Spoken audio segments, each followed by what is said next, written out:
Welcome to the Breakaway USA Weekend Update Show with Gentry and Kevin. Thank you so much for joining us. We got a great show for you today. We're going to talk about Lake and Riley and all the craziness that's been happening with that. We're going to talk about dating and relationships and some interesting internet commentary on that, some advice that people seem to be giving. And we're just going to have a fantastic chat. Kevin, I saw that you put up the Freedom Water. Let's talk about our sponsors real quick at the beginning of the show. Oh, yeah. Freedom Water. It's amazing. Freedom 2.0. It will not make you gay. It does not have fluoride, as Gentry said last week. And I'm always drinking some Freedom 2.0. Freedom 2.0. Let's go. And like we said last week, the thing with Freedom 2.0 is I don't want it to be like we'll be transparent with you. Yeah, they sponsor us a bit and help us out in terms of our mission. But that's the thing is they're not telling us, you'll have sponsors of major networks like Pfizer or something, and they'll advertise and then get Tucker Carlson fired when he looks into them.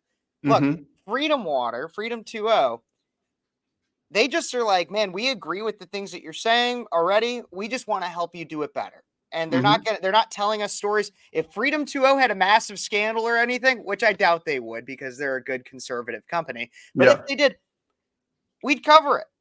And they wouldn't. And the thing is, they're not telling us what stories we can and can't cover. They are trying to support good conservative causes. So if you want your money to go to somebody who supports good conservative causes, don't go get your Ice Mountain or your Dasani, which is owned by Coca-Cola. No. Go get your Freedom 2.0. Or Liquid Death. Why would you even drink something that has death in the title? That doesn't make any sense.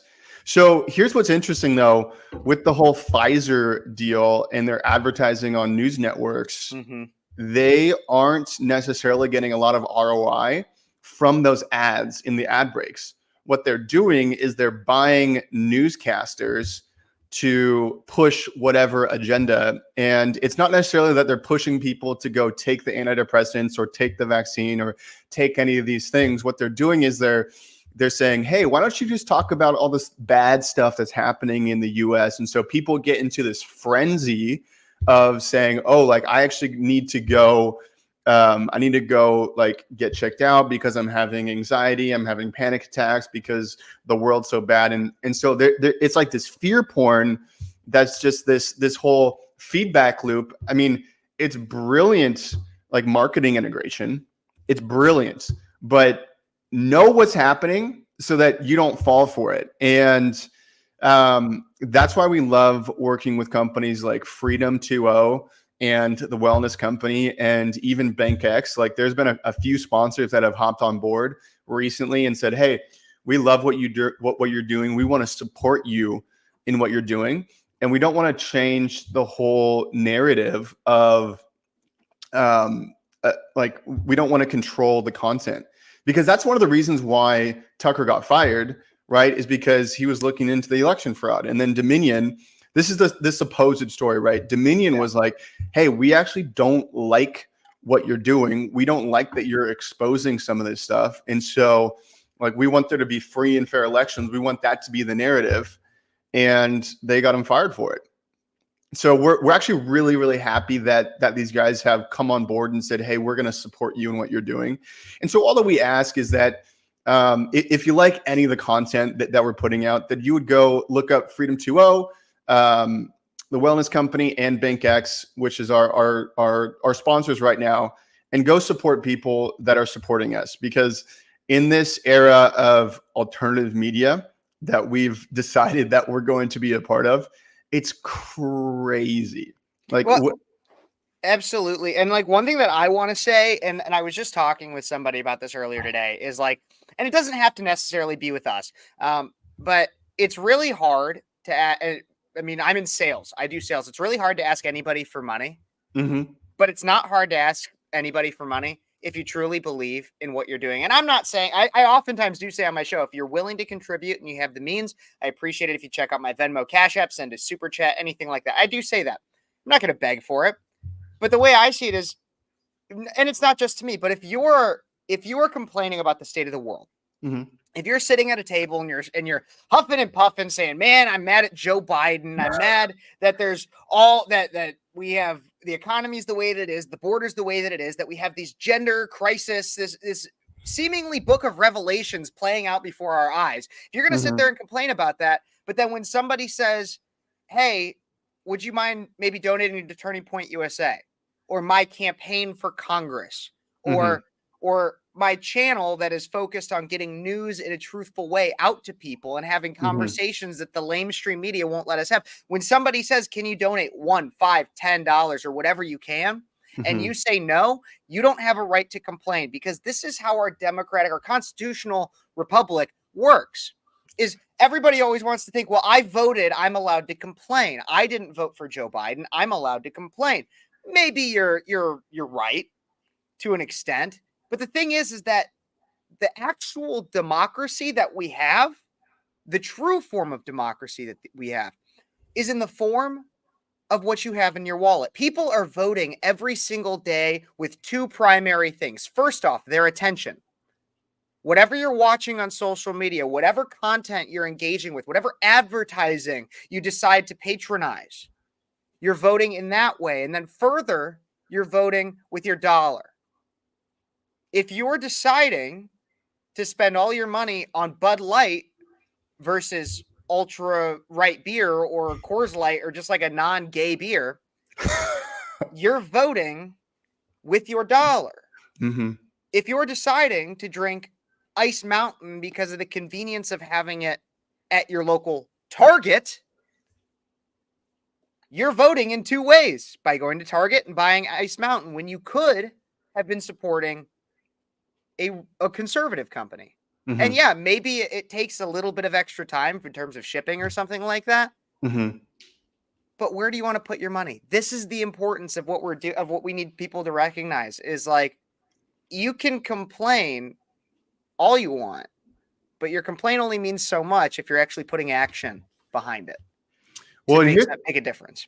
here's something else that people don't necessarily understand, that these really big corporations, especially, so I'll just talk about my local coffee shop because I'm up here in Seattle.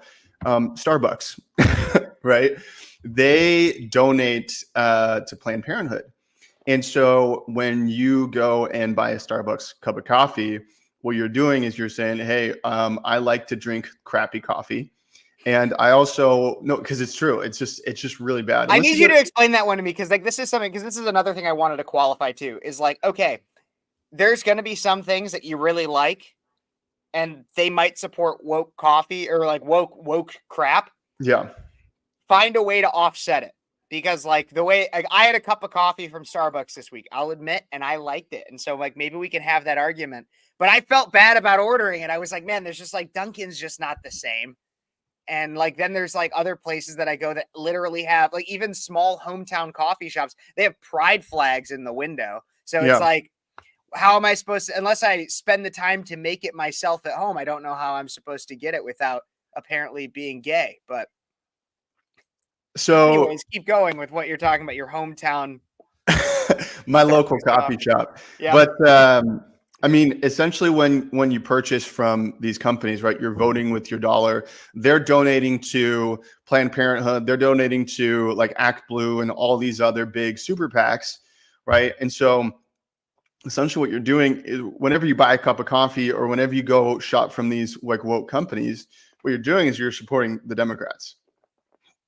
And so that's where the parallel economy comes in. And we're actually going to a conference in next weekend in Las Vegas called the Replatform.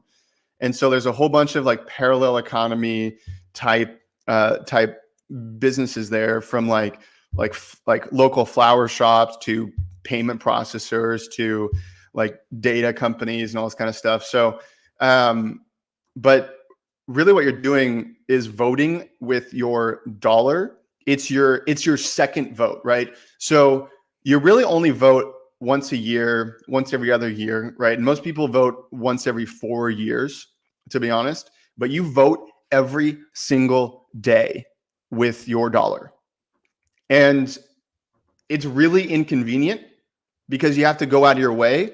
you might have to spend a little bit more money to get the same product, but in the end, it's going to be worth it, because we saw what happened with Bud Light and that whole defund Bud Light movement. I mean, they lost billions of dollars in market cap. Yeah, they're up again because they decided to change their ways and they partnered up with Dana White. And, I'm actually not super mad about that, because we punished them.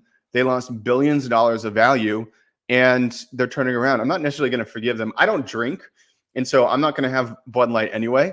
But just have that thought in your mind of, does this company support America? Does this company have the same values that I do? Is this company going to donate to the Democrats? Yeah, exactly. And like those are the kinds of things I think about. Like, yeah, okay. Like that's why I see Starbucks now. Starbucks is a guilty pleasure.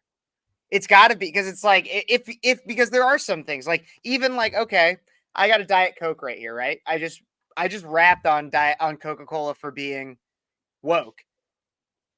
But man, I mean Trump drinks Diet Coke. Yeah. So maybe in a way I could see it as a donation to the Trump campaign. I could try my best to find a way to rationalize it, but I do know Coca-Cola is one of the DEI things, and it's really hard to avoid nowadays. And this is the honestly, this gets into kind of a broader argument too, of the fact that it's really difficult in today's world to live a life into which you're not in some way contributing to something that's bad. Mm-hmm. Period. If you're living in any way consumerism. I mean, if you're and this, sorry if it sounds in any way communist to anybody, because I'm not advocating for communism. I don't think that's the solution to this issue. Mm-hmm. But if you think about it, I mean, everything that you buy in some way, if it's from like Nike, if it's from Adidas, like the clothes you wear, there's a little Taiwanese boy that might have gotten his finger cut off because he was working 14-hour days and he's like 12 years old. Like people, like that's the thing, is that we live, and that's the problem that we have with even leftists, is they'll walk around carrying their MacBook Pro, their iPhone 15, their Starbucks coffee, and their Antifa pins, all of which are brought to you not only by capitalism, but while they're saying that we're exploited workers in the United States, and we live, and white people have privilege, black people in America don't. There's a little Taiwanese boy that's like 9 years old that's responsible for the shoes on your feet. So like spare me the lecture on how you're so oppressed because you have bipolar disorder and anxiety, and you're also a white woman that's a lesbian but identifies as a man. I don't really care about what oppression you feel. Go fuck yourself. Like, seriously.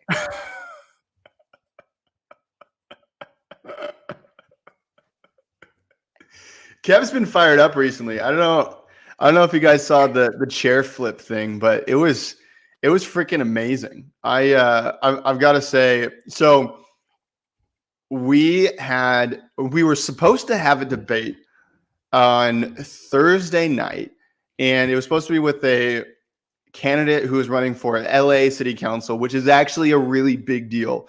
A lot of city council races, I mean, you got a small town and it's like, it's cool. It's a really prestigious spot, but LA is a step above that because it's like the second or third largest city in the US. And so we were supposed to have a conversation with her on Instagram Live.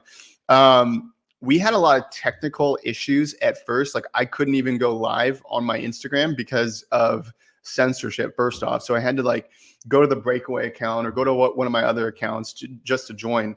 And then she backed out of the full debate and just wanted to debate Fabian. And so, and I called it out front. I said, hey, she's going to back out. She's going to wimp out on this because they always do that. They can't necessarily defend their positions, all this kind of stuff. And if I may, can I also point out the slight racism in that? Yeah. In the fact that because she and like I wouldn't bring this up, I would say that it was because Fabian was the main point of contact that she had. I would say that was the reason why she only chose Fabian. Yeah. But I'd also like to point out the fact that because she brought up Fabian's race a ton during that debate. Like literally every time she could bring it up, she was like, well, why do you think this way? You're a brown man. Like you're being oppressed. Like she was trying to push him into a box of victimhood that he was not Mhm. willing to accept. And so do you think that maybe the reason why she wasn't comfortable is because we're two white men? Like, do you think it was there was a level of racism? I'm just noticing now that she chose the brown guy. She had one of three options, and she chose the brown guy to go up against. It could be. I mean, that is speculation. We don't have any confirmation on that, but Mm-hmm. I do know that you got so fired up when they were talking did. about taxes, you flipped your chair. I thought that was so freaking funny. I had to, and here's why, Okay. Gentry. No. So go repost it on your story, and then or just do a feed post like a reel of that moment, and then let's have everyone go watch it because it's worth watching. The stuff that we do, it gets us fired up, right? Like I'm pretty sure you're like this, Kev, but I'm always angry. I'm kind of like the Hulk, you know, in Avengers when it's like the Hulk's like you want to know my secret? I'm always angry. I feel like that's us, to be honest. Oh, absolutely. I literally I've used that exact same description to multiple people, some of the most important people in my life. They're like, I watch your show and you're so much more angry when you're on YouTube than you are in real life. And I'm like, no. Here's the thing. I'm always angry. I just know that I can't be at a here. Yeah. Like when we're in public and when we're just like talking normally. But what I explained it to at least a few people on is I always have my pilot light on. Like it's like, the pilot light, it's just like always just like the little spark that's ready to ignite if necessary. My pilot light is always on and it's ready. Uh-huh. Because I know at a moment's notice, the fire is necessary in the world that we live in right now. And I'm always gassed up. I'm always ready. Mm-hmm. Mm-hmm. And like you said, it's the Hulk. You're always angry because I'm always a little bit angry. I mean, when I go to the pump right now in Illinois, we're nearing $4 a gallon. Yeah, I'm going to be pissed off. I'm going to be pissed off when there's somebody stupid that comes out and is like, I'm a socialist. And like, here's the thing. And this is probably one of my biggest pet peeves in political conversation, seriously. Because I've talked to, when I was in college, especially, I'd go out and table with Turning Point USA. I talked to socialists, communists, Antifa members, anarchists, so many different people. And I would have these conversations in which they would talk to me and say, I'm a socialist because I don't think our government does a good job. And I'm like, now I agree that our government doesn't do a good job. But then why do you want to give them more power? Why do you want to give them more of our money? Why do you want to get taxed more? Why, if you don't think that they're efficient, if you don't think that our DMV is good, that our schooling system is good, that our military, our police force, if you don't think that all these things are good, then why would you want to give them more money to keep doing a bad job? And that is exactly what this idiot running for Los Angeles City Council, this is exactly what she was saying. She comes out, I'm a democratic socialist. Like I can't even do the flipping voices she was doing, but I'm a democratic socialist. I believe in all this woke crap. I believe that we as minorities deserve reparations and like all this dumb sorority girl crap. And then she in the same breath is like, now we need to charge people more money. Like what? What? Where is that logic? Walk me down the line that gets you to that point. Because you have to be a certain kind of short bus special to think that works. So this actually brings us into a Libs of TikTok story that we were talking about a little bit before. So let me go ahead and share the screen here because more government stupidity. Okay. So let's go ahead and read this. Lieutenant Colonel Bree Farm, a trans U.S. Space Force official, spoke to the U.S. Air Force about inclusion and demanded everyone to respect LGBTQ people and use their pronouns. Isn't it interesting that they talked to the Air Force and that guy, Aaron Burns, or whatever his name is, lit himself on fire, and he was an active member of the U.S. Air Force. Yep. I don't know. We talked a bit about that on our live stream the other day, and we did. It's an act of cowardice I think it's kind of funny because you have to be a certain level of demented Yeah, to believe not only that that's a good idea, but also to hold vigils for this individual. And like you have to, it's just stupid on so yeah. many levels. Um, but it's interesting to see the way that people are reacting to this. By the way, I just want to point out that we have two different shows live streaming. One of them is Weekend Update with Kevin Gentry from Kevin's channel. And another one is Weekend Update with Gentry and Kevin. Well, Anyway, let's watch this video real quick because it is ridiculous. All too often, I hear leaders talk about providing everyone with dignity and respect like it's an aspirational goal. That's not good enough. Dignity and respect is the bare minimum. It's the floor of where we can be. We must set our sights higher and focus on intentional inclusivity because there are still far too many people out there, not just LGBTQ individuals, that feel marginalized, shut out, or discriminated against. So for all of you out there, I ask you to set out your symbols of pride, share your pronouns in your email, particularly if you're a person who doesn't think they need to. Initiate difficult conversations about racial and gender barriers, and share a bit of your vulnerability in a way that draws others in. You all have the power to take intentionally inclusive actions to ensure the multiple perspectives that we know make us stronger as we devise winning warfighting strategies get heard. your thoughts, Gentry. So here's one thing I noticed. This person, this trans person, used the word bare minimum, and that put off like dog whistles in my head because where do I hear the phrase bare minimum? A lot.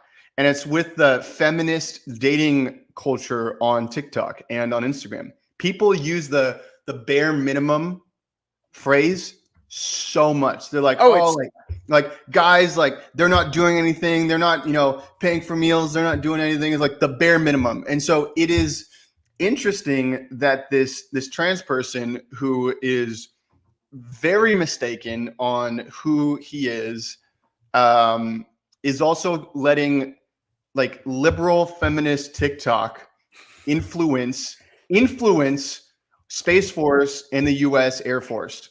well, And it's so frustrating because I'm like, shouldn't the bare minimum be that we are like the military is tough and fair and like a show of strength versus this DEI stuff that's just making us look weak. This video makes us look weak. This video and videos like this and all the trans people that are in, it's so weird that we have trans generals and woke generals in the military. Like, get your politics out of it. Let's protect America and America's interests. Like this should be a national security threat. The rest of the world is looking at us saying, what in the F are these guys doing? Why are they promoting these idiot people unless they want to destroy America? Unless they want to make us so weak that happens. I mean, the classic like parallel that we can draw is from the Roman Empire, right? They got so big and so fat and so like unhealthy. They were just like obsessed with pleasure, which is essentially decadent. what That's these guys really, are doing. It was right? decadence. It was engaging in a lot of decadence and Right. degeneracy in a way that, and that's what we're starting to see here. And the thing is, though, is that it's disgusting. And you're right, it's a mockery. And you look at other nations in the way that they are presenting themselves. I mean, even like one thing that I bashed on my channel was there's videos from like 2020 that were of Palestinian Hamas forces taking out pipes. I don't know if you heard about this, but they were taking out pipes that irrigated, and it was messed up. I mean, these were things that brought their people water, and they took them out. But foreign countries gave them pipes to get water so that they could have like a normal civilization. And they went and uncovered them to use them for rockets to shoot at Israel. No, and it's messed up. But when you look at those videos, I'm sorry, because it's terrible and it's awful things that they're doing to their people. My commentary on all of that still stands. But my point being is that those videos promote a much stronger image of their military than our people coming out here and saying, our biggest problem is the fact that you don't have your pronouns in your email. Like, that's the point I'm trying to make, is even the worst of the worst people understand that a portrayal of strength is important. Mm-hmm. Mm-hmm. That's what I think is important of all. I mean, to take the line from Theodore Roosevelt, we're supposed to speak softly and carry a big stick, right? Yeah. I don't think that this is speaking softly. I feel like this is speaking gaily, or speaking like you're a retard, and like making it seem like we're weak, right? Like we're just like showing all of our cards, saying we want to be so obsessed with inclusivity. We want to bring people into the military that aren't qualified. They're probably just looking for a paycheck. They're not like national security, not national security. They're not like patriots, right? I want patriots in the military, not people who put pronouns in their bios or pronouns on their emails. And the guy said, like, especially if you don't think you need to. And I'm like, okay, well, I don't need to. It's pretty self-evident. And if you're gonna also, if I was in the military, here's what I would do. But I'm a rebel. I would never make it in the military because I have such a big like problem with authority. In fact, when I was 20, I almost joined the Navy, and my parents talked me out of it because I have such a big problem with authority. I would get like dishonorably discharged or killed during like PT or whatever. But you know what I would do if I was like sending emails in the military? I would like change it up every day, like Trump won or something like that, or never, or like F you, or just like have my pronouns just be so offensive that it would be like, okay, well, if you're gonna put like they, them, like what, are you a garrison now? Like, are you your own freaking patrol? Like, well, and I don't know if we've ever talked about this, but I've definitely talked about this with people even recently. And I watched this, and this is something I highly recommend, no matter what side of the aisle you're on. Go watch. Michael Knowles did an interview with an exorcist, and I just thought it was a phenomenal interview. It's from like a year ago, but I just got around to watching it like earlier this week, and it was amazing. But in it, he talks with the exorcist, which of course is derived from the Catholic faith, about how Bahamut and the devil and Lucifer, it's the only time that somebody is referred to as they, them is either God in the terms of the Holy Trinity, right? Because God is Jesus and the Holy Spirit, as well as God the Father, or the devil when he's attempting to mock the Trinity. Right. So if you're not referring to a single entity as they, them, meaning God the Father, Son, or the Holy Spirit, then you are referring to in some way an evil spirit, something that is mocking the Trinity. Right. And so I don't like to get preachy. I don't like to make my entire show or any of the content I do entirely about Christianity, Catholicism, anything like that.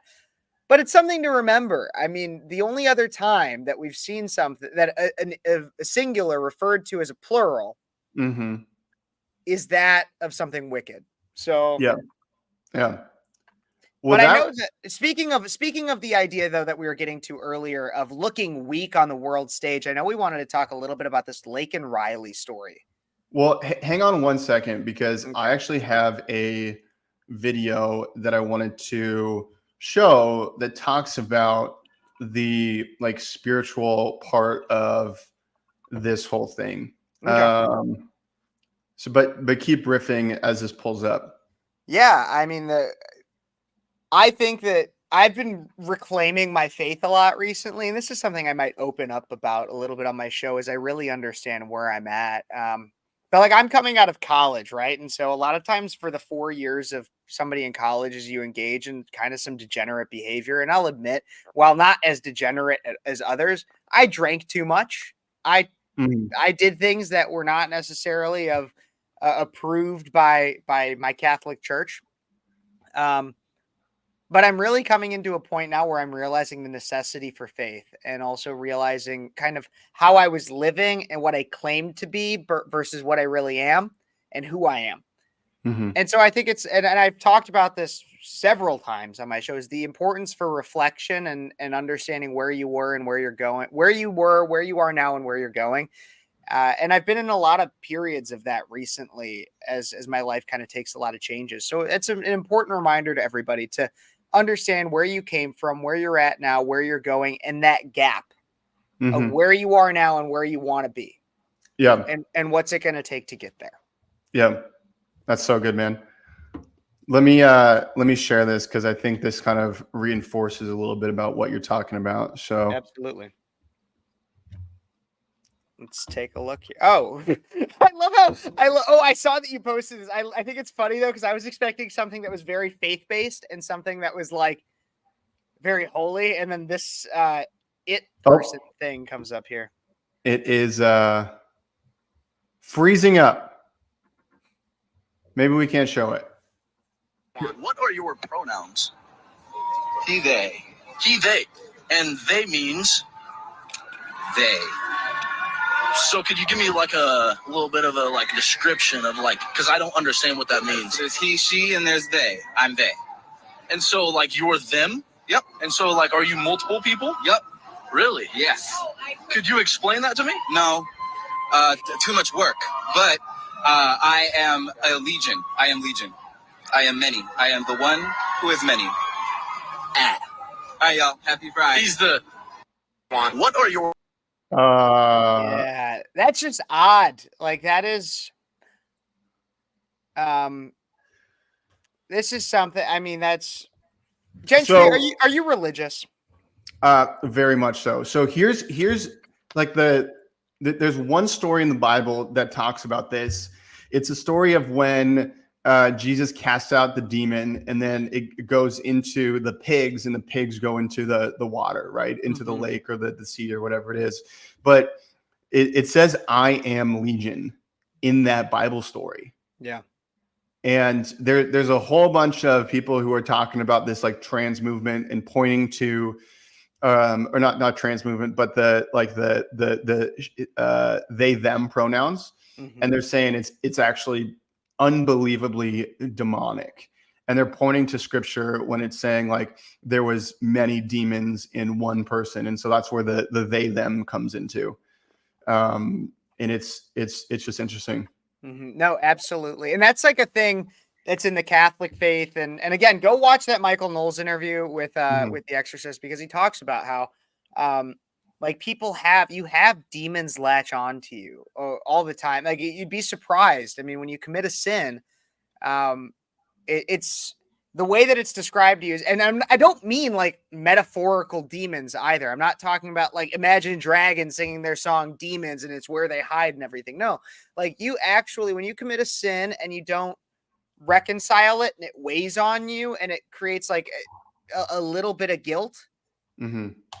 you let those rack up and you get more and more and more demons onto you. It's gonna have an effect on you.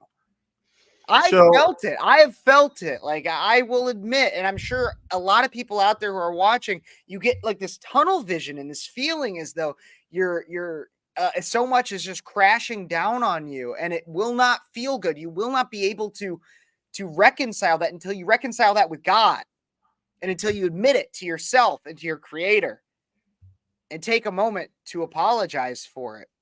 So I will. You're so close, because holding on to like unforgiveness is not the same as letting a demon into you. Not into Right. you, but it latches on to you. It's like it's holding on to your back.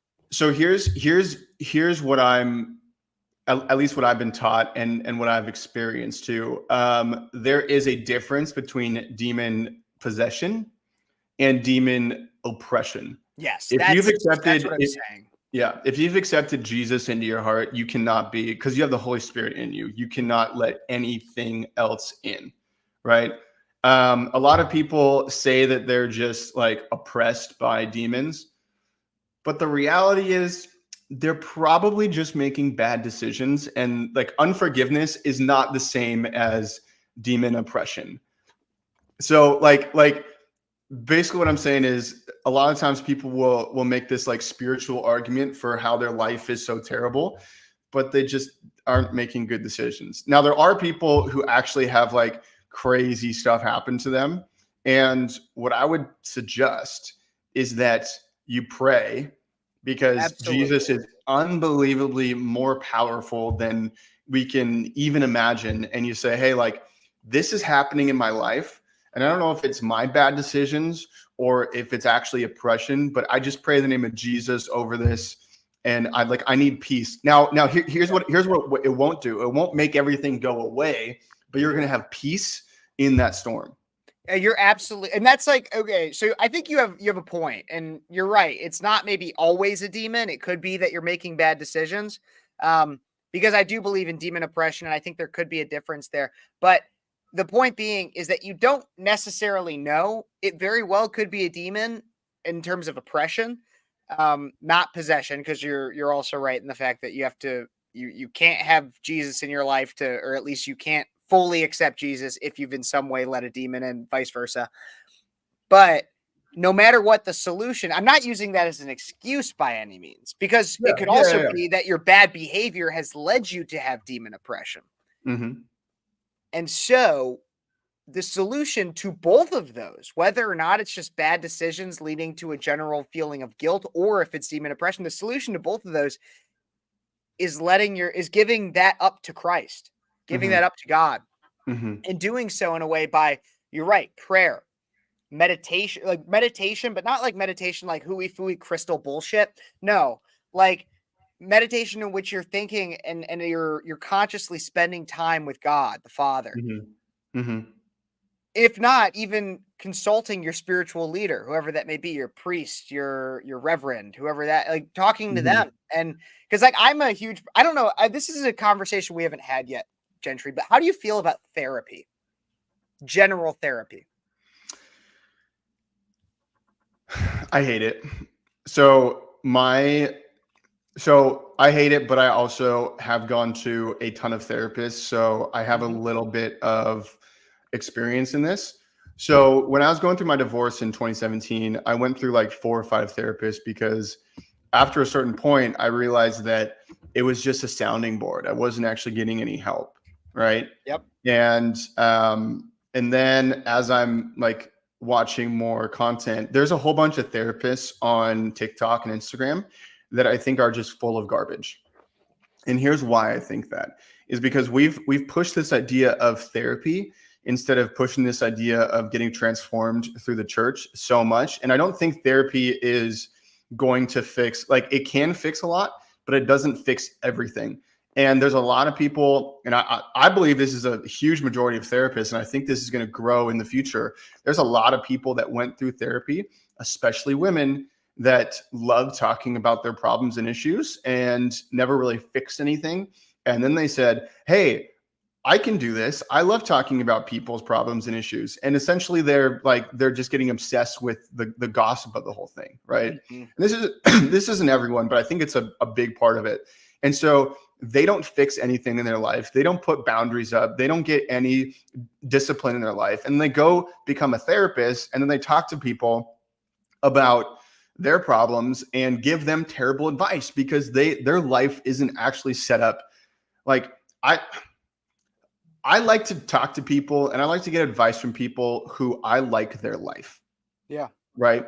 So I actually see a guy right now, and his life is really cool. He's got a great relationship with his wife. He goes and does like fun things. He's successful, and I really like the way his life is set up. But I've gone to therapists, and I'm like, I don't like anything about you So why would I listen to you? And I think that's really important because No, I agree with you. Like, I think that's actually a really interesting take that I had never thought of, because I have also attended multiple different therapists and psychiatry and stuff like that from yeah, growing up from a young age for my own personal crap that I don't need to get into. But like the thing I've always noticed is there's a few things. I'd never really thought about it the way that you just said, but I really like that. And along with that, I've also never liked the idea of paying somebody to help me. Like in that in like for emotional. To me, it's essentially, and this is not necessarily crapping on everybody who's in like the therapeutic, the psychiatric realm, but at least in the terms of what I needed, it was like it was emotional prostitution. Where it was like, you have no level of investment in my life other than the cost that you get, or the check that you get at the end of an hour. If I was really like, that's why, like, I never want a friend to carry on my emotional burdens, but I'd rather have somebody who's more emotionally invested in me and actually cares about where I'm going and where my future lies. That if I'm going to talk to them about something that's been bothering me or I'm struggling with, I'd rather have somebody that actually cares about, not from some intrinsic level of, oh, well, I went through this profession so that I could help people or anything. No, somebody who is like, man, if Kevin doesn't succeed, I don't succeed. Like somebody that is that level of invested in my life. That's who I want my advice from. Right. And along with that, so many therapists, and I experience this, I know others that have experienced this, and it's, again, not all therapists, but a lot, or some, enough to make it worth talking about. They will go into a session and tell you, just validate everything you say. If you go in and you're like, yeah, all my problems are because this person did this to me, and my mom was mean to me, and my dad abused me.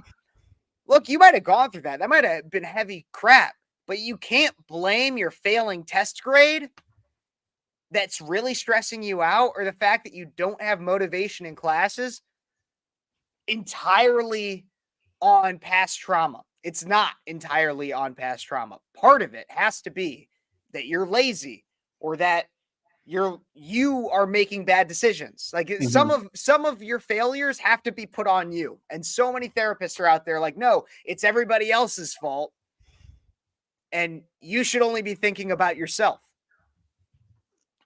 If a therapist ever says it's everyone else's fault, fire them right away. Run. And make sure no one else goes to them.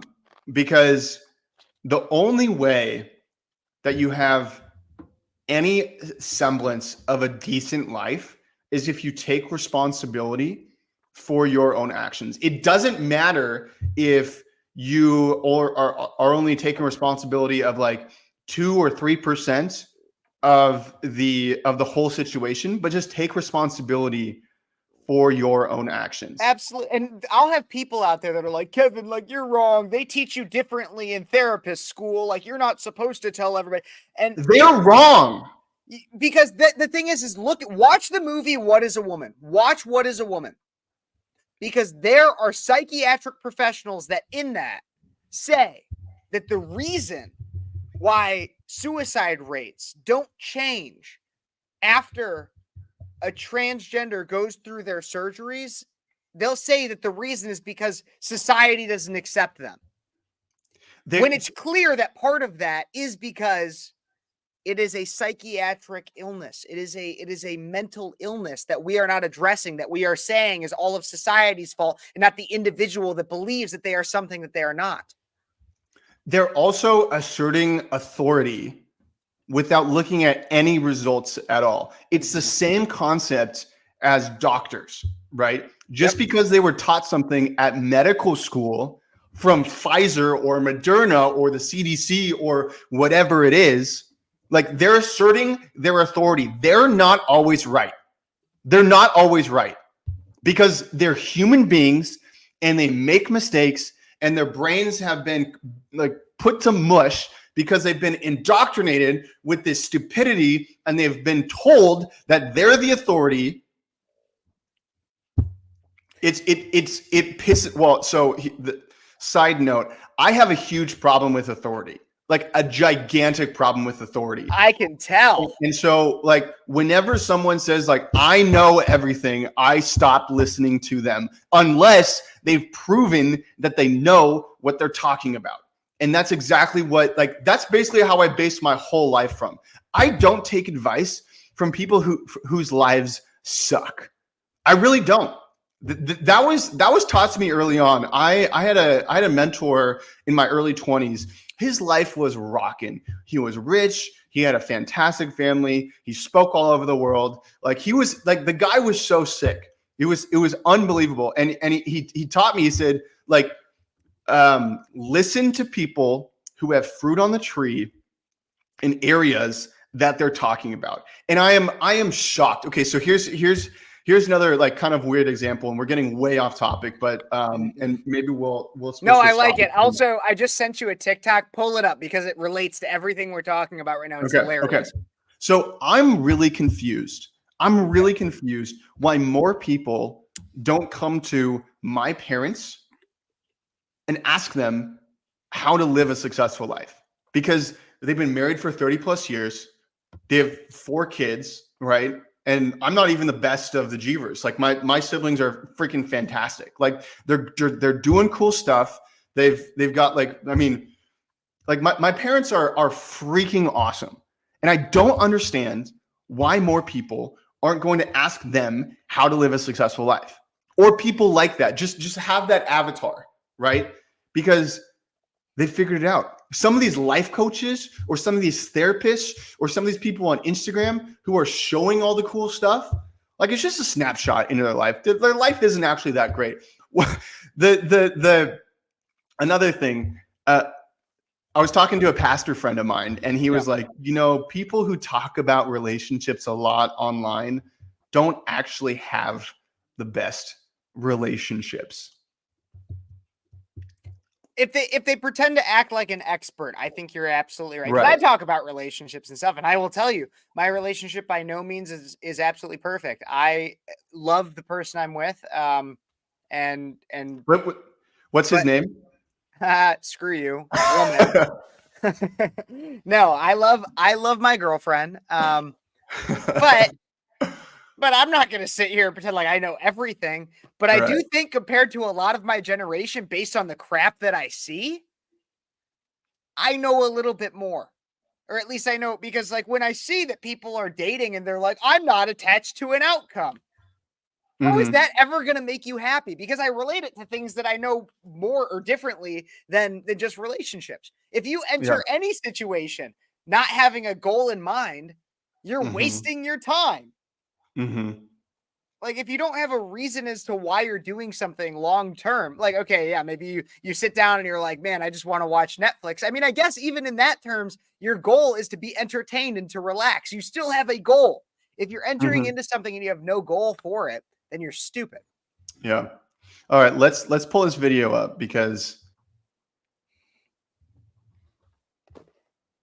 this is about doctors and like the intelligence of doctors. I literally saw this today, and when you started, like, this came through on my feed, and I saw this today, and you talking about it made me think about this. Talking like kind of about it. All right, let's watch this. It's not up, by the way. You have to put it. Oh, it's not up? Nope, it's not up. Oh, okay. Excuse me, folks. I am retarded. Okay, Alex Jones. I'm gonna be honest. That's actually pretty good, Alex Jones.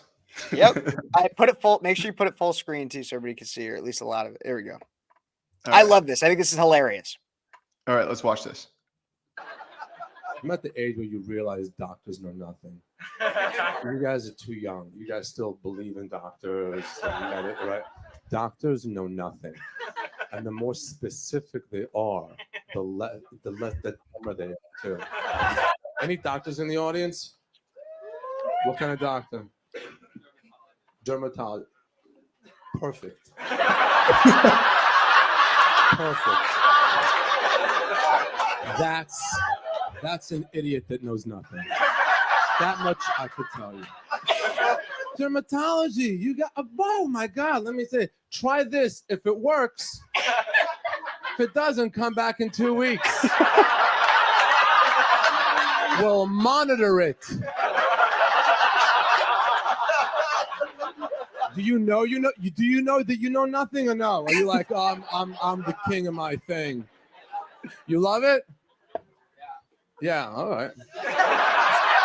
Are you a full blown or are you a residency internship? Residency, yeah. Nothing. That's funny. But he kind of has a point. Look, I'm not going to say doctors don't know anything. Like they go through obviously a lot of school that, and I'm sure they learn. I mean, like I had an amazing doctor. I had an ankle injury really bad about 3 years ago. And like I was given a 50% chance to walk normally again. Now I have a rod in my ankle and it was a really bad bone break and a ligament tear. I have screws and everything. And now I run consistently. As many people who watch my channel know, I've lost a bunch of weight. It's a lot through exercise. And my doctor knew obviously what he was doing. So I don't want to say doctors know nothing, but he has a point in the fact that it's kind of crazy that we put like being a doctor as being such a high level profession, because it does take a lot of time, effort, money, and you get paid a lot. When we also have doctors out there, like what he just said, it's like, well, we're going to try this thing and we think we might know what you have and we'll try our best, but who really knows, you know? Well, doctors do know some things. And the best doctors that I've ever come across has been doctors who suggest a lifestyle change. Absolutely. Like whenever I hear that, I'm like, oh, that guy's good. Because so much of our problems, even like mental health problems, is because we're putting garbage into our bodies, right? It's really interesting that whenever you decide to eat healthy, you decide to get rid of all the junk food and processed food. It's like, oh, I'm going to eat real food now. Yeah, absolutely. Maybe eating a salad. We should be eating real food anyway. Exactly. Maybe you shouldn't make fun of that person for ordering that salad. That salad might actually be very good for them. Sorry, Well, it's a little personal, but no salad. Like vegetables have like I can't remember what it's called, but they have something in them that at least a lot of vegetables have something in them that like fights. It's I can't remember what it's called. But it's like if you just eat meat and fruit, like you're gonna be fine. you could probably use like a celery stick here and there. So next topic. Let's get to Lincoln Riley because this has been trending on Twitter for good reason for the last week, and I am shocked at the response from the left. So Lincoln Riley was murdered by an immigrant, an illegal immigrant, an illegal invader, right? And there's been basically nothing from the mainstream media. There's been, I don't even think Joe Biden has posted about it. Instead, what he's done is he's posted about Black History Month, and I'm pretty sure he posted about George Floyd. And nothing has happened about this, or he hasn't posted anything about Lincoln Riley. There was a vigil the other day in Georgia, and thousands of people showed up. And I believe it's because of the freedom of speech that we have on X that this conversation has been going on. It's surprising that the mainstream media is overlooking this. In a way, I guess it kind of makes sense because they really, really want an open border, and they're just going to ignore all the horrific stories that are coming through. And I just we have to talk about that. So you say they really want an open border, and I don't necessarily disagree. But if we're going to say that, we have to say why. Why do they want an open border? To what do they gain from having an open border? They're really, really pushing for people to come into the country and vote illegally. The great replacement theory is not a theory anymore. It's explain what that is for people that are watching too, because I don't feel like everybody necessarily knows. So like in layman's terms, what is the great replacement? So the great replacement theory is to flood a country with people who don't have allegiance to this country, who don't have patriotism. And this could be any country, right? This is already happening in Europe. There's a tremendous amount of Muslim people who are just coming into Europe, and there's whole districts in London and Paris and all this kind of stuff that are just overrun with these people who have no allegiance to France or England, and are essentially going to take over by proxy. They're just going to take over in numbers. Mhm. And this has been happening for a long, long, long time, because their birth rate is unbelievably high. I think their average rate is like 4 to 7 kids, and like Europeans is like 2.5 maybe. Over here it's like 2.1. And so a lot of it has to do with the replacement rates for kids, right? So if we don't have enough kids and we don't raise the right amount of kids to love America and have American exceptionalism and go out and continue to make this country great, we're going to be overrun by these illegal immigrants, these illegal invaders that have no allegiance. They're going to vote benefits from the Democrats, because that's what happens, right? It's the whole bread and circuses thing, but kind of on steroids, because they're just saying like, hey, we're coming to New York and we're getting, 10 to 20,000 plus housing every few months. So why wouldn't we come? And it, to be honest, it makes sense that they would want to come, because there's all these benefits. I saw in California the other day that they're actually giving people interest-free mortgages. They're giving illegals interest-free mortgages. And I'm like, what the frick are we doing? So they're trying to replace Americans with people who are coming in for various reasons, right? It could be legitimate, but I just don't think that a lot of it's legitimate, because we've seen a tremendous amount of military-age men from all ethnicities, not just like South American. We've seen Chinese, we've seen Middle Eastern, we've seen a ton of these people come in. Apparently, there is a whole like Chinese, not detention center, but there's this whole Chinese center at the border where like thousands and thousands of these Chinese men are coming in. And here's the thing: it kind of makes sense that there'd be a whole bunch of Chinese men, because in China, what they did a few years ago is they limited people and said, hey, you can only have like 1 or 2 kids. And so they're like, okay, well, we want men, so we're going to abort all the females. And so there's just an overrun of these Chinese military men. And back then we were like, oh, that sucks for China. But we didn't really think forward and think, okay, well, how can we mitigate this whole thing by looking to the future and seeing what the potential consequences could have been? Because I firmly believe that China was building an army. Yeah. So that's a little bit of the great replacement theory, which is not a theory anymore. It is happening. That is another win for the conspiracy theorists. No, absolutely. And even when looking at a lot of that, I mean, what I usually talk about is, because I talked about Lake and Riley in that whole instance, and it's really sad how, I mean, I think it's important that Laken be understood as a cautionary tale for, and also use, I don't want to use her as a political prop in the same way that George Floyd was used. And that's the thing that scares me, is because there's a very fine line between how George Floyd was used. I mean, George Floyd was a very, very different instance in the fact that, I mean, his was literally an overdose. But let's say George Floyd and the leftist narrative on it was like 99% true, when in reality, like none of it, what they said about it, was true. I don't want to use anybody and anybody's tragic story as a political prop, but they could be used as cautionary tales to show, hey, the people that we put in charge actually have a serious effect on what can happen in our country.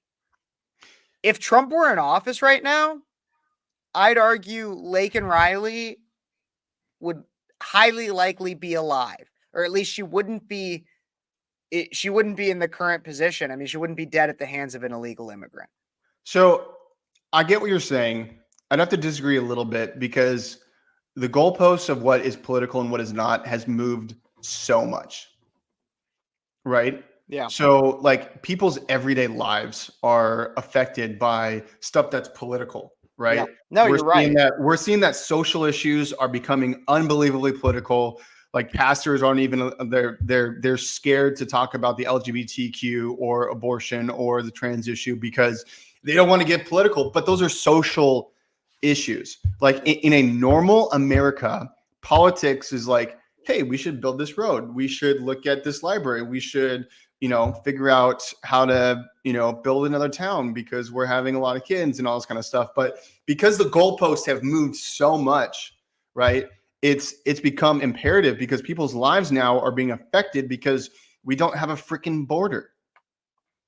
No, you're absolutely right. But again, I don't want it in any way to not only not be perceived, but I don't want it to be truthfully that anybody's body is being stood on for the purpose of pushing a political opinion. And that's the thing that I worry about is it's a very fine line between saying, hey, everybody, we need to talk about this issue because that's not the only time. I mean, I believe this week alone, an illegal alien was arrested for Laken Riley's murder. There was another one for like the murder of a 12-year-old. There was another for like the rape of like a young child. Like, I don't want to use any of these stories and be like, you need to vote Republican, otherwise this will happen to you. But I think that they should be seen and shared by the mainstream media, by everybody, and shown to say the way that you vote does have consequences. And while, yes, maybe a lot of people immigrate illegally with a hope for a better life, I have empathy for those people. I don't believe that Mexico is particularly run with the most upstanding moral individuals. In fact, I'm actually positive the cartel runs a significant amount of it. I don't believe Venezuela is run well. Argentina, I mean, Javier Milei is doing a better job. But like a lot of these countries that people are coming here from are not being handled well. But that doesn't mean that we should just let anybody in. We need reasonable immigration standards. And we also should not take tragedy and turn it into a quick political point. It needs to be a smart and well thought out narrative of truth. Like, do you see what I'm saying? It's like I don't want to like be like the Democrats where they'll take a school shooting and be like, if we had banned guns, like then these people. No, it needs to be. I don't know. It just needs to be classy and not like. I don't want to use her because she didn't die with the purpose of being a martyr. Like she wasn't dying for something that she believed in. So I hear what you're saying, and let me flip it on its head a little bit because I think the fact that the left isn't talking about this is political because there's obvious implications that if we had a secure border, that all those people that you described, the couple of people that got killed and the girl that got raped, they would still be alive. And no, so you're I right. would suggest that the fact that they're not talking about it is political. I think you're right. I think the difficulty with me is that I don't want to. I want to honor the dead. I want to honor the person that lost their life. And so I don't want the conversation to deviate from the fact that, I mean, like, I don't want Laken, like I said, and I think I want to make it abundantly clear. Laken Riley did not die to make illegal immigration a forefront issue or to make and so it might still happen as a byproduct of her death. Mm-hmm. But there are a multitude of stories that we should bring up in terms of this instance and simply discuss from I'm going to send this on my YouTube channel. If you want to send it into any of the other chats, I'm going to copy and paste it in our private chat as well. You can go look at the vast amount and specific stories of illegal immigrants committing violent and dangerous crimes. Oh, I see what you're saying. So you don't want to use this specific story. I feel like it does a disservice to her. I mean, like she didn't her. I mean, maybe if there was a way in which we could communicate with her and be like, "What do you want your death to mean?" I just feel like there is such a weight to somebody's last wishes, and Yeah. that hers are ones that we'll never know. So I understand what you're saying, but my thought process, and I don't know the family. Like, Yeah. I'm praying for them. That it sucks so bad. Like, I hope they get some peace and some. I hope they're getting a ton of love from their community. But like, my thought process is like, what better way to honor the death and honor all of these like horrific crimes than to secure the border. And a lot of people like just the normal everyday American, like we can't go build the wall, right? We can't stop this immigration. We can't force DHS and the FBI and like local like authorities to go ahead and go do that. But we can vote somebody in that will stop this. And Trump has done a very good job of saying, I want people to stop dying.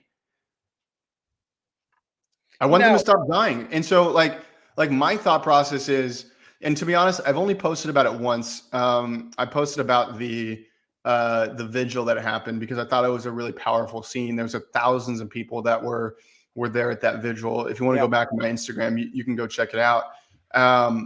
But like my thought process is like, we have the opportunity to go save so many people, and not just from dying, but just like petty theft and drugs and like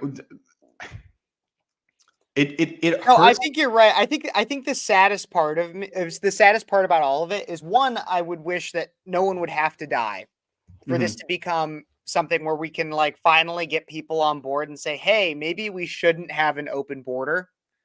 That's the first thing. And the second thing is simply for the fact of, I think it becomes personal and not political. I mean, like I have a lot of people in my life who died suddenly, not in the way of like COVID vax or anything, just like people. I've been to a lot of funerals. Let's just put it that way. For people that I shouldn't have necessarily had to go to their funeral as early as I did. And when you don't know what was going through that person's head in the last moments, when you don't know their belief on everything, I would never want to make an assumption.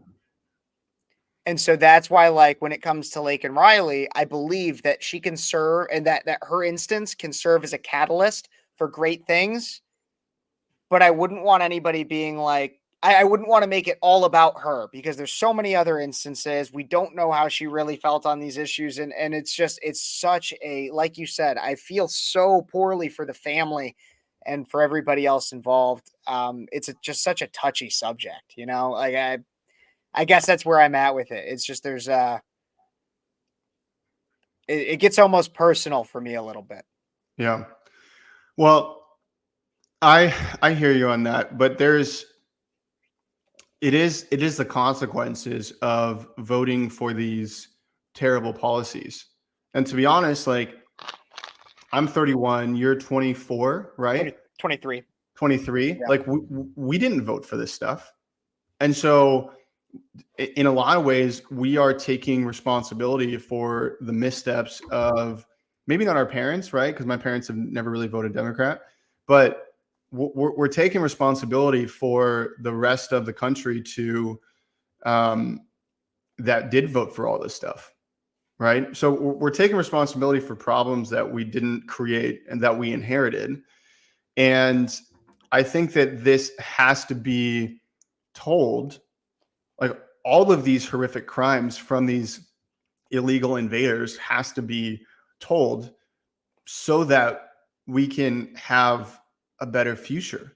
Yeah. I mean, the way that this country is going, if we don't figure out how to turn the ship around, if we don't use these powerful stories to move people out of their stupidity And it's gotten to a place where people have to die. People have to die in order for people to wake up and see what is going on in the world and in America and in their cities and in their communities and their neighborhoods and all this kind of stuff. And it's so sad. Like it breaks my heart. So I don't. Here's the thing that I'm thinking, and here's kind of where I'm bringing a lot of this to fruition, because I've been trying to figure out exactly how I feel, because there's something that just feels wrong to me about some of the conversation behind Lakin. Here's where it kind of. So I don't know exactly how old she was off the top of my head.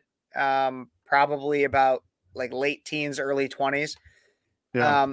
But would the conversation around her change if we knew that she had voted for Biden?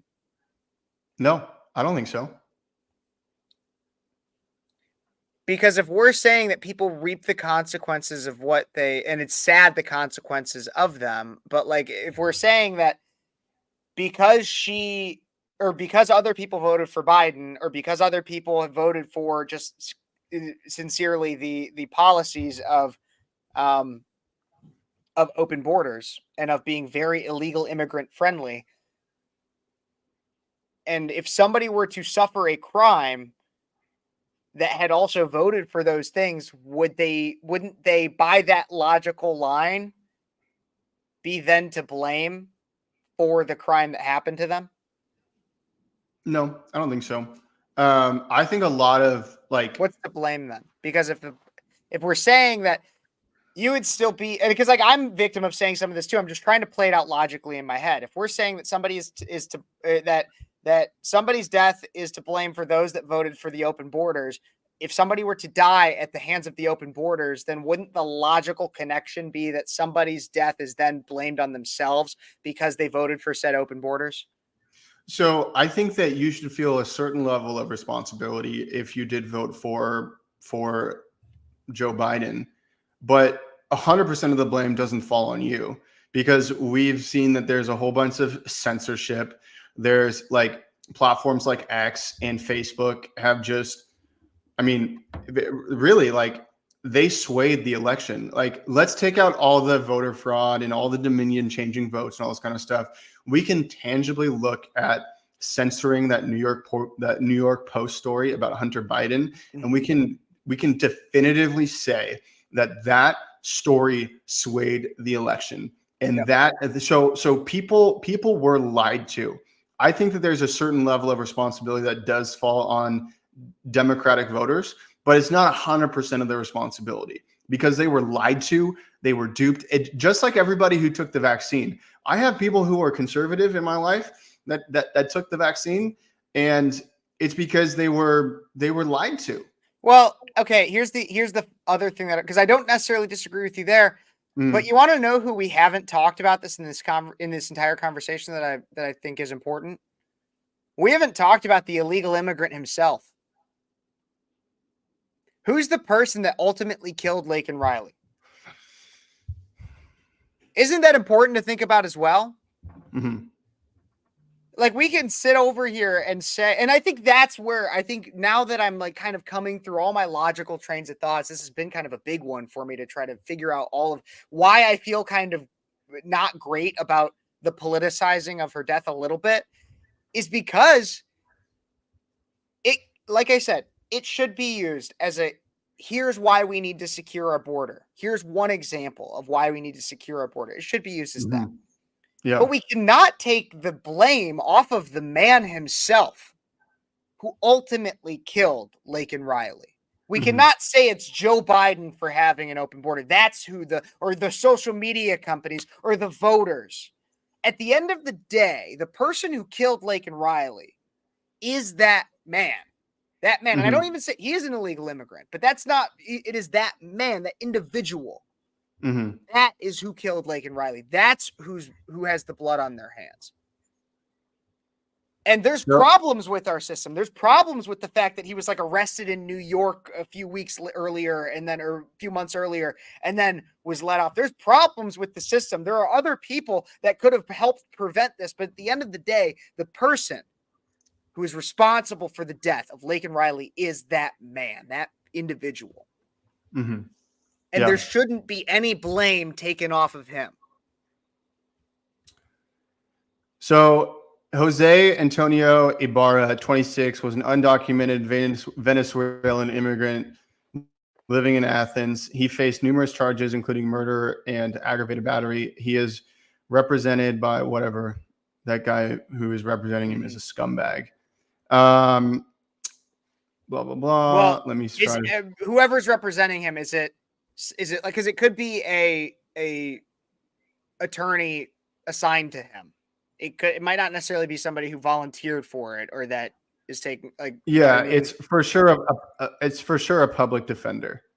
Okay, so that so- person's not necessarily a scumbag. It's their job, and it's part of our system to represent even the worst people. Yeah, I mean, I don't know. So it looks like he was arrested at the border and then let go. Because of overcrowding. And then I believe he had also committed crimes in like New York or somewhere else. Yeah. And it was like small petty theft or something like that. Something smaller. It wasn't murder. To which he was released. So there, like I said, there are flaws in the system, but I don't want to take any blame away from him. And in a way, when we say it's Joe Biden, or like it's because of the people that voted for this open border, or because of the people that implemented the open border, the people in power, Joe Biden, things like that, it takes some of the blame away, and we can by no means say that it's anybody else's fault. Because that's what the left does. The left will try to be like, well, it's the gun companies that caused the shooting, or it's the police that didn't notice this fast enough, or it's the people that allow for guns to be out there. Like when there's tragedy that happens that the left want to exploit for personal gain, they consistently say, I mean, even think about the trans shooter in Nashville. There were people that came out for that one and said that it was the fault of the people that bullied that person for being trans. It wasn't actually that girl that pretended to be a boy or whatever it was. No, it was all the other people. It's never that person. This even gets back. This is tying every story we've talked about, the therapy and everything too. We need to put the responsibility on the individual, and by no means can we take it away from them. So I see what you're saying, because the hyperbole that is used isn't good, because I mean, you can't legislate a perfect world, but you can get closer. And that's kind of what I'm trying to say, is it should be used as an example. We should say, you know, if we want to prevent things like this from happening in the future, maybe you should vote for the people that want to be stricter on illegal immigration. But at the end of the day, the person who is responsible for Laken Riley's murder is the individual that committed the murder. And I can But then tell you you, have to ask the question, like, why was he let in? Why did he want to come in? Who is allowing him to get away with all this kind of stuff? He was arrested at the border, but then let out for some reason. Why was he let out? Who let him out? Like, what was his motivation? we can retrace the steps and try our best to rectify it as much as possible. But the fact of the matter is Laken Riley will not be resurrected.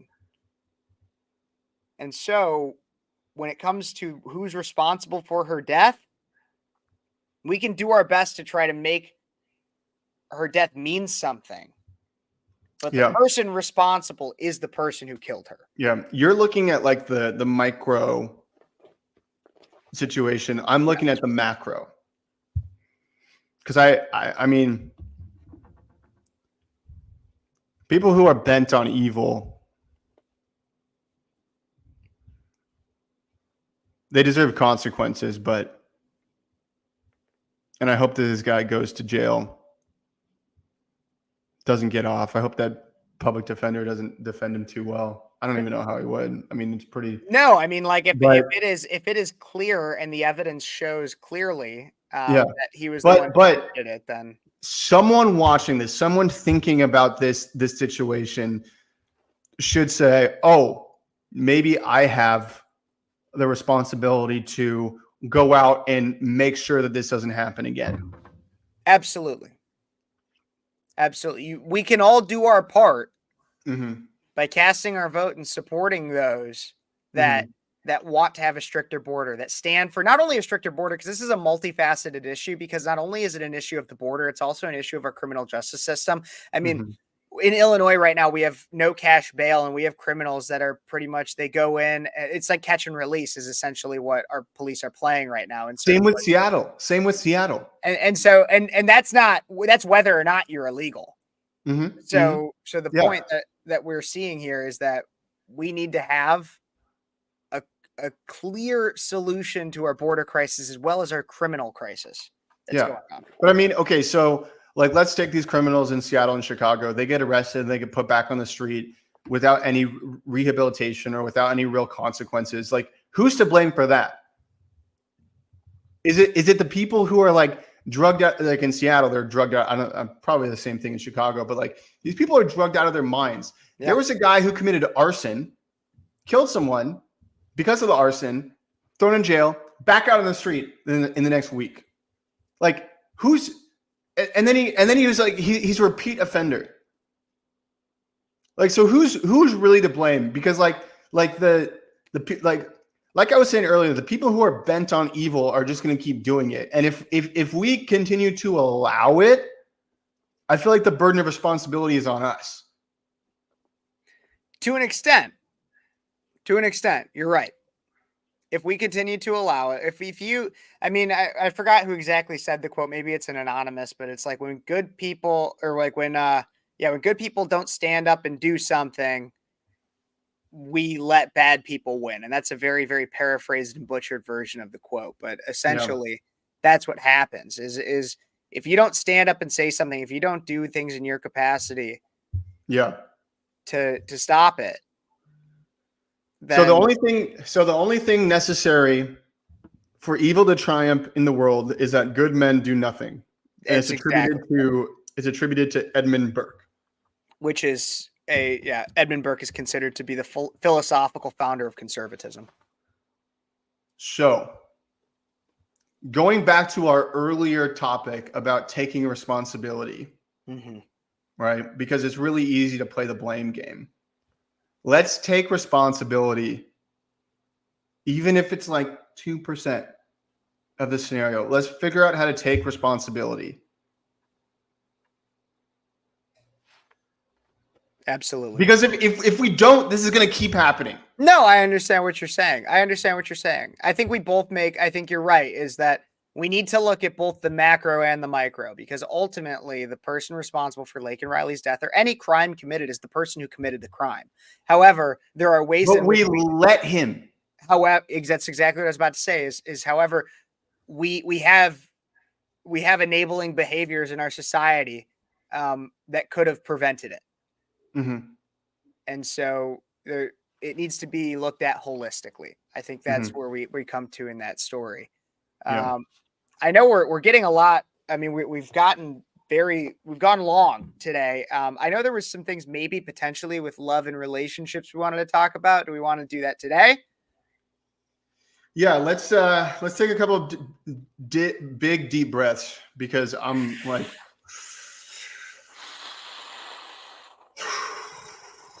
because it's hard to change gears on that and talk about something like this, but let's get into it. Let's watch this video. You sent it to me. It's about being chased or whatever. It's interesting stuff about, I mean, like I knew you had said, and so I brought this video forward because I think when we talk about dating or relationships, which we've talked about a lot on this show, and again, neither Gentry or myself are experts. We're just speaking on our own accord. And this video, I had seen it, came through my feed, and I find videos like this interesting. I think that there's some some level of wisdom to take from it, but I also think there's issues with it. And so watch it, react to it. Don't automatically assume that I agree with this or that anybody, it's just kind of a reaction. Like, what do we think about what this guy has to say, and anything furthering the conversation? Okay. Here are 3 ways you're going to get this girl absolutely obsessed with you to the point where she's the one chasing you, not the other way around. If you've watched any of my videos by now, you will know that chasing a girl will not help you keep her. If anything, it only pushes her away further, and any guy who's ever fumbled a baddie before can agree to that. But if you actually want to start having success with these girls, start doing these 3 things. Starting with number 1, you must be able to maintain a level of mystery. Don't be telling her everything straight off the jump. Also, tell me about yourself. Literally, my parents put up when I was 6 because my dad had an affair, so I'm not really good with healthy relationships. Oh, that's it? Well, shortly after that, my mom became very distant, so I also have mommy issues. Oh boy, no wonder. No wonder these girls are leaving you. They have you completely figured out after the first date. And after that, it's over for you. You must be able to give her little bits at a time to maintain your mysteriousness, bro. Now, I'm not telling you to go be that guy that hides in the corner of the club, pretending to be some mystic creature, but it's pretty simple. Just don't be telling her everything right off the jump, or else she's going to feel like she's got you figured out. And like I said, she's gone. Number 2, you must allow room for her to actually invest in you. A lot of you guys are always the first one to initiate conversations, always asking to FaceTime, always texting her good morning every morning. And doing this leaves absolutely no room for her to have to put any effort in to get you. And over time, she's going to get bored or even annoyed of you always being on her ass, and she's going to leave. Like I said, the second she feels like she has you figured out, the second she knows she's got you wrapped around her fucking pinky, she's out of there. And I don't blame her. Why wouldn't she? She got you so easily that she felt like she could do better.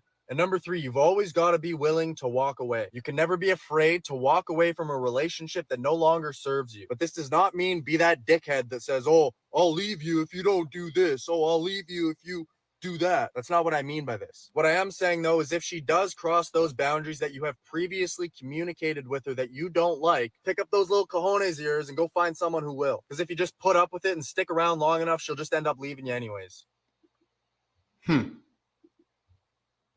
A lot there, really quick. I'm curious your thoughts. So I was thinking about like the motivation of why he's giving this advice. Mhm. And it seems like the motivation is just to get in a relationship. I don't know.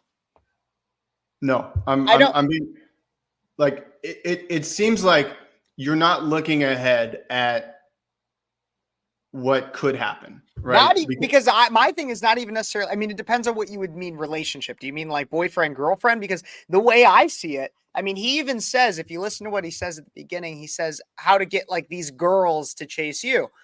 So it could be even perpetuating some level of hookup or like fruitless, meaningless dating where it doesn't necessarily lead to a relationship meant for marriage. Like it's kind of ambiguous. You know what I'm saying?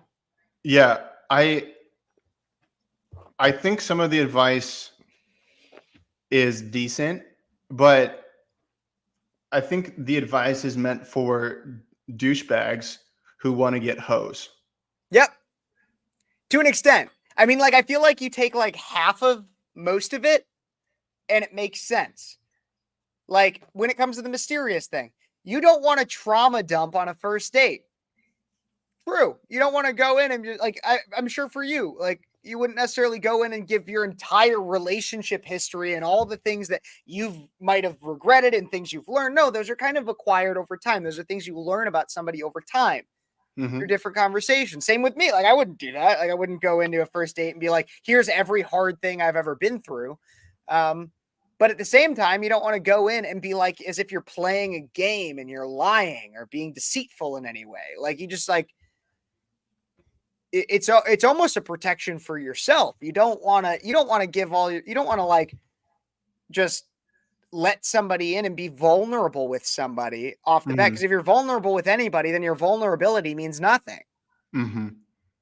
It's valueless. That's the first thing. The second one was because the first thing was mysterious. The second one was oh my God, what was it? I know the third one. Do you remember the second one? The second piece of advice he had? No, my short-term memory is so bad. I'll put it in the comments. If you remember what the second one was, put it in the comments because I'll think of it. But the third one I know was like, make sure you have value for yourself. Don't stick in a relationship. Don't stick with somebody who's treating you like crap. Absolutely. That makes sense. But at the same time, and he does qualify that one. I think he does a good job of qualifying that one and saying like, at the same time, you shouldn't be like threatening the person being like, if you don't give me these things, then I'm going to leave you. Ultimatums never work.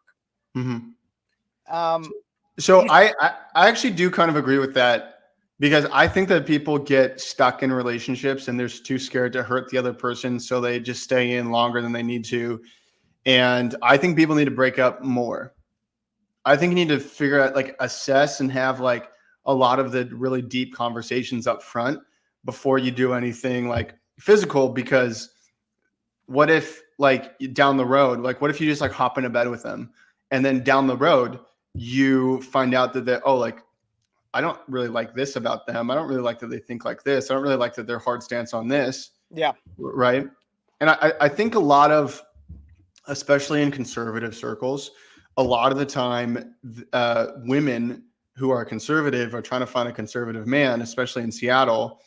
And I've been on dates with girls, and they just like, I mean, they like me more than I like them right off the bat, and it kind of comes off as like as desperate.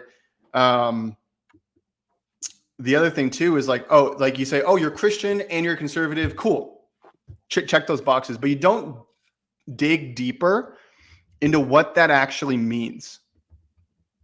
Like, Yeah. what do you believe about XYZ? What do you think about this topic? Like, are you actually a conservative, or do you just like the idea of XYZ? Are you actually a conservative feminist? Because I found out there's a lot of women out there that are conservative feminists. They like a lot of the conservative ideals, but then they're actually they've been so taught and so ingrained in this feminist movement, and it's hard to get away from it. So I get it, but just be honest with yourself. No, absolutely. And I remember the second one. The second one that he was talking about was allow her, the way he introed it was allow her room to invest in you. Yeah. And I agree with that. It needs to be a give and take. Yes, you shouldn't necessarily, and this is something almost every man I know, including myself, have fallen victim to at some point. You're going to get, a lot of times, men get in their head about a relationship. And it's because we have bigger heads.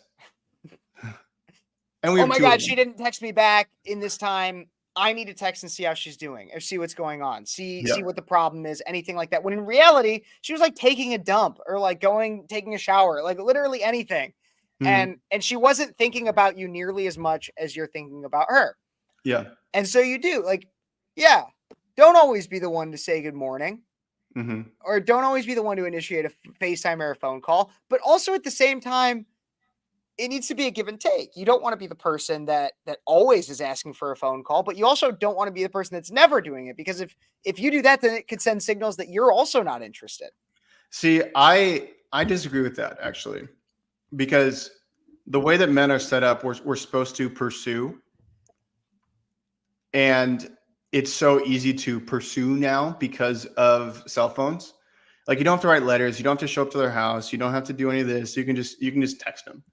And so you don't want to come off as like desperate, and you want to see the signs. Mm-hmm. But I think that, having that level of manliness in pursuing, like, you should do it, because you should always be pursuing. Like, even in marriage, even when you have kids, even when you have grandkids, you should always be pursuing. No, I absolutely agree with you. But what I'm saying is, like, don't always just be like, hey, I have a free second. Like, the thing I should always fill my free second with is that person. And so, like, I have a free second. Let's always, like, I am always going to initiate a phone call. Like, if you should, more so what I'm saying is that if they never want to initiate a phone call or a FaceTime or anything like that, take it as a sign. Oh, 100%. You know what I mean? Like, 100%. That's what I'm trying to say is like, if you are the one that's always pursuing and there's never a point as to which they're like, hey, like, do you want to call? Do you want to FaceTime? Mm-hmm. Then maybe there's an issue there. Mm-hmm. You know what I mean? And that's in the pursuit. Like, once you're in a relationship, like, I mean, there's stages of a relationship, but gloves come off a little bit more. Like, you're not as much, like, I say it as if it's a fight. It's not a fight, but like, the walls come down. And it becomes less of like a trying to understand and learn the other person, and you start, because you start learning. I mean, you're always consistently learning. Yeah. But I was going to say, man, if you get in a relationship and you give up, like, no, that is not what I'm saying by any means. But what I'm saying is, like, you understand that person's general mannerisms and the way they operate. And I'm still flipping learning. You're never going to know all of it. I'm telling you now, you're never going to know all of it. Yeah. But you just keep learning, but you get a better idea. I mean, when you first meet somebody new, your frame of reference is going to be much different than knowing that person 3 months, 6 months, a year, 2 years, etc. You know, Right. That's what I'm trying to say. But what you're doing is you're building trust, right? You're just saying, hey, like I like you, and I'm going to pursue you, and like I'm going to try to be as consistent as I can. It's really hard for me to be consistent because I'm so freaking ADD. But I think that this guy's advice is misguided because his goal is to help guys get laid. And I don't think that should be the goal at all. Like at all. I think relationships, to be honest, I think marriage and relationships, it's become a secondary thing in America when it should be the number one thing. I really think that it should be higher on the list, right? It should go God, family, career. Right now it goes career, family, God. Yeah. In a lot of ways. Like I thought about this the other day, and actually I've been thinking about this for like the last year, but like I've been having such a hard time finding a woman in Seattle, and I haven't necessarily been looking that hard recently, locally, but like, why wouldn't you move for a relationship and figure out the job later? Like why are we always moving for careers? Why are we always moving and like ripping the fabric of a family for a career? Yeah, right? I think that Because community is so freaking important, and we've lost that, especially with COVID, because we all had to stay home or be on our phones, and like this thing makes me so connected, but it also makes me so disconnected too. Yeah, I think that what you're saying, I get what you're saying. And I think that's an important question to ask. Like, if you'd move a career but not for a relationship, why? Here's Why? a good comment by Jim Adams. Talk to a dude who's been married for 40 years for advice, not that kid. That's exactly what I was saying about my parents earlier. Absolutely. Exactly what I was saying about my parents earlier. Except for don't talk to Joe Biden, because he'll tell you that the secret to a long marriage is just good sex. Did you see that? I know it's a sidebar, but he can't get it up. He actually did say that. He said that was the secret to the marriage. He can't get it up. He was Maybe really he was the one who legislated Viagra or something. But no, what I was going to say is I think it's an important question to ask yourself, but I also, and not necessarily pushing back, but when it comes to, I agree with the God needs to come first. 100%. God needs to come first. Lead with God. When it comes to the family and career thing, I do agree with the sentiment that family needs to come before career, but sometimes to provide for your family as a man, being the provider, your career needs to take a level that for your family. You know what I mean? Is that making sense? Like, I don't want to ever say put your career before your family. It should never be about self-advancement before the advancement of your family.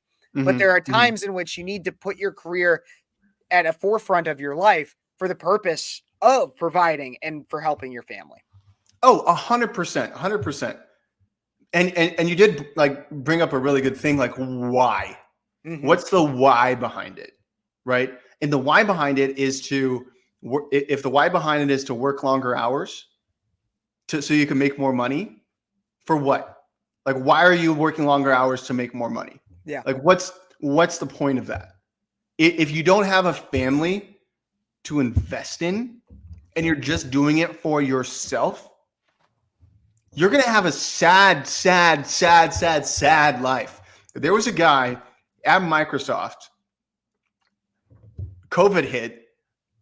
He got all of his validation from his work and being the big man on campus. And it's a freaking huge campus. Like, there's like hundreds of buildings in Redmond. Okay. Yeah. Couple weeks into COVID, or maybe a couple of months. I can't remember the exact timeline. But he was high up. He was like level, whatever the levels are at Microsoft. But he like a C-level, C-suite or something. Well, no, they have levels. It's like 41, 42, 43, 44. Gotcha. It's like they have it set up like the government, Yeah. so like the income levels. But he killed himself. Jesus. That's what happens when you don't put God first, or at least family. At least family. At At least. If you don't have a why of why you're working so hard, if it's just for yourself, you're going to have such a hard life. And here's the way that you should think about it too, right? Okay, let's say that if you were to lose whatever your priority is, Mm-hmm. if you were to lose what your priority was, then you would die. Like, so this man's instance, he lost what his priority was, and so he killed himself. Now, I won't necessarily go as far to say suicide, but that you would die if you lost what your priority was. You will never lose God. Your likelihood of losing your family is significantly based on your actions and so it's entirely self-reliant. Mm-hmm. Or mostly self-reliant. I mean, like, there are externalities that can affect it. But for the most part, if your wife were to leave you or anything like that, if your kids are to hate you, that's your fault. For the most part. I can't speak in perfection, but my point being is that your career Mm-hmm. is much more, yes, it can be performance based, but it's much more based on the idea of if you are doing a good job, you could still lose your job any day, Mm-hmm. given the way the market fluctuates, Yep. the way your industry fluctuates. Yep. And A so, lot of that's on your control. yep, there's a lot more that you could lose in your career that is out of your control than your family, and God will never leave you. If you stick with God, God will never leave you. Mm-hmm. So that's why you should keep things in that priority and in that level of priority, because you wouldn't die in my hypothetical. So let's give some people like one quick relationship advice. Yeah. Go buy your wife flowers today. Go do it. That'll pay dividends. To all the 5 people watching and all the people who are going to watch this later, go buy your wife flowers. Go do it. And Kevin, go buy your girlfriend flowers. I will find a way to do something comparable. We're a distance relationship, so I'll do my best in some way. You know, Do something nice for her. 1-800-Flowers. Is that a thing? Dude, you can send flowers. I'll find my way. This is not sponsored, by the way. We need to get them. We'll get them. 1-800-Flowers. We'll save relationships one bouquet at a time. Oh yeah. I've done matchmaking on my show before. I have people in my comment sections on my channel that I've tried to set up because they've been lonely and looking for love. And so I tell them the only way I will help matchmake on my show, and I'll do it on any show, but the only way I'll do it is if you commit that what you are looking for is marriage. If that's what you're looking for marriage, and it's a man and a woman, I will help you get connected. You're a bigot. You're a bigot. That's what I'm doing.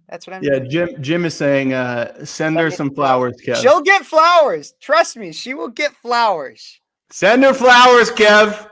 Send her flowers. Oh, she's gonna get flowers. Okay, good. Yep. All right, I think it's time to wrap this thing up. What do you think? Absolutely. All right. I want to remind everybody to check out Freedom 2.0. Freedom 2.0. Absolutely. Check out Freedom 2.0. Don't forget to like this video wherever you're watching it from. Subscribe to Speechless Kev and Gentry Jevers everywhere. Everywhere. Actually. Jeevers. I'm sorry. Jeevers. Gentry Jeevers. You can check us out everywhere. You can see our socials at Breakaway USA. Always follow at Breakaway USA everywhere that you get any content. And thank you guys. Don't forget to comment in the regular in the regular comment section if you're on YouTube or anywhere else. Share this with your friends so that they can see it, and then they will also be forced to send somebody flowers. Yes. All of that. But until next weekend, everybody, thank you for tuning in. Until next weekend, thank you for watching the Weekend Update with Gentry and Kevin. Not Kevin and Gentry. It's Gentry and Kevin. All right, everybody. Have a great day. Yep. Go to church Bye-bye. tomorrow.